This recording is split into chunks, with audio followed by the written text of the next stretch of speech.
ശബരിമല സ്വർണ്ണക്കൊള്ള കേസിലെ പ്രത്യേക അന്വേഷണ സംഘം സന്നിധാനത്തെത്തി. SP ശശിധരന്റെ നേതൃത്വത്തിലുള്ള സംഘമാണ് എത്തിയത്.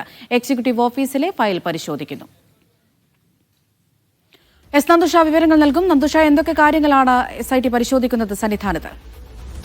ഇന്ന് ഉച്ചയോടുകൂടിയാണ് SP ശശിധരന്റെ നേതൃത്വത്തിലുള്ള സംഘം സന്നിധാനത്ത് പരിശോധനകൾ ആരംഭിച്ചത്.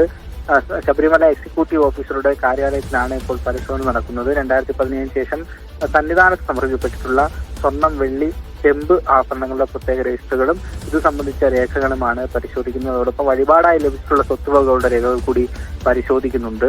അതിനോടൊപ്പം തന്നെ കാലഹരണപ്പെട്ട കട്ടിളപ്പടി, അതോടൊപ്പം നിരവധി ലോഹ ഭാഗങ്ങളൊക്കെ കാലഹരണപ്പെട്ടതിനെ തുടർന്ന് സന്നിധാനത്ത് നീക്കിയിരുന്നു. ഈ ഭാഗങ്ങൾ, ഈ കാലഹരണപ്പെട്ടതിന്റെ ഒക്കെ രജിസ്റ്ററുകൾ അടങ്ങിയ രേഖകളാണ് ഇപ്പോൾ പരിശോധിച്ചുകൊണ്ടിരിക്കുന്നത്.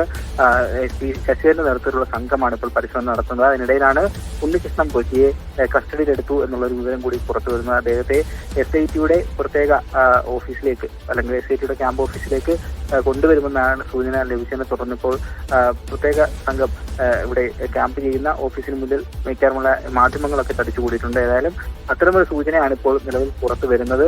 എങ്കിൽ പോലും റാന്നി കോടതിയിലാണ് നിലവിൽ 2 FIRകൾ ഇത് സംബന്ധിച്ച് സമർപ്പിച്ചിട്ടുള്ളത്. അതുകൊണ്ട് തന്നെ ഏതെങ്കിലും തരത്തിൽ ഉണ്ണികൃഷ്ണൻ പോറ്റി അറസ്റ്റ് ചെയ്യുകയോ കസ്റ്റഡി ചെയ്തു കഴിഞ്ഞാൽ റാന്നി കോടതിയുമായി ബന്ധപ്പെട്ട നടപടിക്രമങ്ങൾ അനിവാര്യമാണ്. അതുകൊണ്ട് തന്നെ പത്തനംതിട്ട ജില്ലയിലേക്ക് അദ്ദേഹത്തെ എത്തിക്കാനുള്ള ഒരു സാധ്യത തള്ളിക്കളയാനാകില്ല. ഏതായാലും നിലവിൽ പത്തനംതിട്ട ജില്ലയിൽ ഉണ്ണികൃഷ്ണൻ പോറ്റി ഇല്ല എന്നുള്ളതാണ് സൂചന. അതോടൊപ്പം തന്നെ സന്നിധാനത്തെ പരിശോധനകളും പുരോഗമിക്കുകയാണ് അവർ.